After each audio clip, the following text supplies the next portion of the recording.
Cara, eu sempre gostei de moto, acho que a relação começou muito cedo aí, né? Eu tenho moto desde os 15 anos aí, acho que até um pouco antes disso aí também eu já andava de mobilete, aquelas Hero Puck lá, umas moto com duas marchas, então essa paixão é antiga.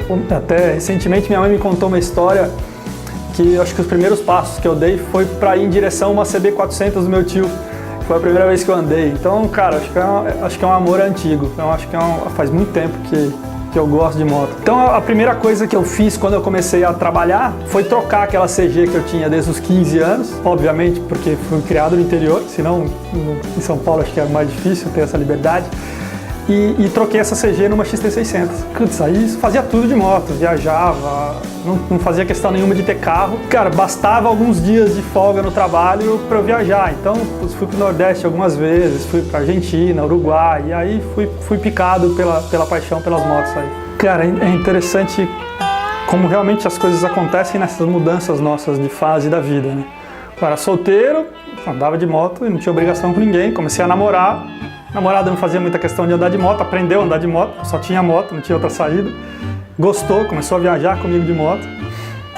Troquei de moto, comprei uma moto maior e viajamos muito com ela. Até era uma DL1000, andei muito com essa moto.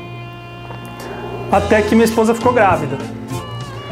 Minha esposa ficou grávida, a gente já começou a andar talvez um pouco menos aí de moto, talvez com certeza começamos a andar menos de moto. E eu vendi aquela DL1000, que a gente rodava muito, e fui atrás eu estava querendo comprar uma GS 1200, estava pronto para ela e tinha me programado para isso. Mas a gravidez já estava me mostrando que possivelmente eu não andaria tanto de moto quanto a gente vinha até aquele momento.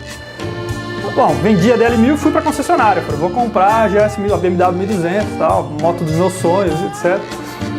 Cheguei na concessionária e nesse período aí fazia conta. Pô, a moto vai ficar parada na garagem, não vou andar tanto, quanto vai me custar, vou tirar o dinheiro do banco, quanto que esses juros vai me custar, a moto vai depreciar, quanto essa depreciação vai custar. Cara, aquela paixão começou a dar um desgaste que eu fazia as contas e achava que o custo daquilo estava muito alto.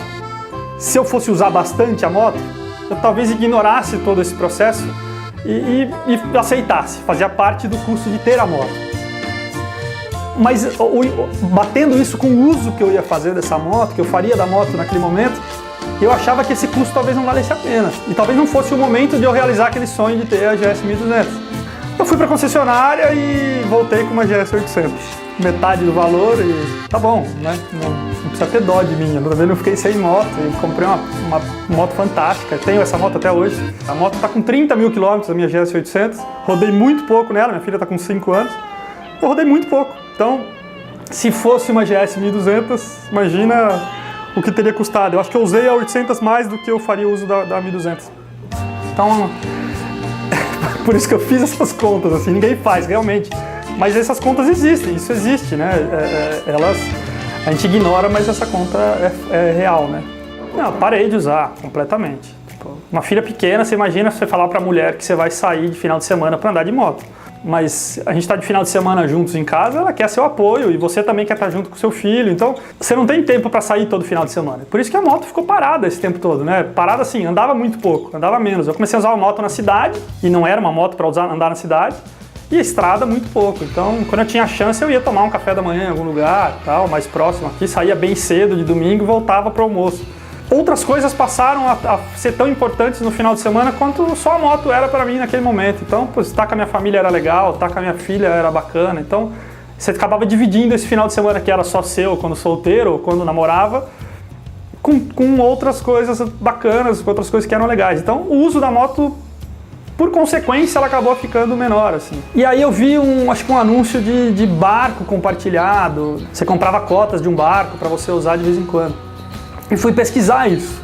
Não achei nada para moto no Brasil, tinha para barco, avião, helicóptero, jet ski, casa de veraneio, mas não tinha nada parecido para moto. E aí lá fora eu encontrei um cara que fazia algo parecido. Foi surgindo a ideia de um negócio. Podia montar isso, né? Podia comprar uma moto com algumas outras pessoas, qual que era o número ideal disso? Eu usava uma semana por mês, então se eu tivesse com 4 pessoas, cada um teria uma semana. Então passou a ser uma ideia de negócio que parecia fazer sentido e comecei a falar com algumas pessoas para entender o uso delas de moto e passava a fazer muito sentido para essas pessoas também. Bastava apenas aí ter coragem de largar tudo e isso acabou acontecendo, meio que naturalmente. Aí chegou um momento que eu achei que era a hora de viver de moto e que era o que eu gostava e transformar aquele hobby num negócio. E larguei tudo e fui tocar. Surgiu a ForRide. Tem que ser um pouco maluco até para fazer as coisas aqui, né? Principalmente para criar algo que não existe. Então, na hora que eu fechei a data do salão, eu não tinha mais para onde correr. Eu tinha pago o salão. O fato de você criar um compromisso com um negócio, com uma feira dessa, por exemplo, eu não tinha como voltar atrás. Ou eu podia ficar sentado lá no salão sem fazer nada. Não era opção. Então, a ForRide nasceu meio disso. A gente coloquei a data e comecei a criar toda a estrutura. Foi um processo longo aí. Tinha aqui primeiro, que ideia era essa de compartilhar? Qual era o sistema ideal? Como que isso funcionaria? Qual era o modelo jurídico desse tipo de coisa? Tributário, como é que funcionaria? Que motos? E o principal é seguro para isso. Fazer seguro para moto, principalmente em São Paulo, é uma dificuldade, né? Você imagina que foi um processo. Então, foi tudo, tinha uma data para ser montado e foi montado até o salão e a gente lançou oficialmente no salão e foi muito legal, cara. Ali fechei 2 grupos ali para 2 motos. Foi legal, foi bacana. Eu acho que o primeiro ponto que a pessoa tem que pensar se ela quer compartilhar e se ela vai fazer sentido para ela pensar no uso que ela faz da moto. Então, se ela percebe que ela tem esse pouco uso, ou se ela sempre quis ter uma moto, já teve, acabou vendendo, e ela sabe que esse uso é pequeno e por isso ela vai postergando esse sonho, o compartilhamento acaba sendo a solução ideal. E tem um outro público que eu tenho clientes hoje, que ele quer ter mais de uma moto. Então eu tenho uma pessoa vendendo, ele tem 2 motos, tem uma moto que ele usa para o dia a dia, e ele está vendendo a segunda moto dele, que é a moto que ele usava esporadicamente. Ele vai vender, porque ele fez as contas disso, viu que não fazia sentido, e vai entrar no ForRide, vai entrar no compartilhamento. Se faz sentido para você aí que quer ter moto e etc, eu acho que é uma saída. Então entra no nosso site, lá tem nosso contato, vem compartilhar com a gente, vem bater um papo, vamos tomar um café primeiro e a gente vai encontrar uma solução e a moto ideal para você aí.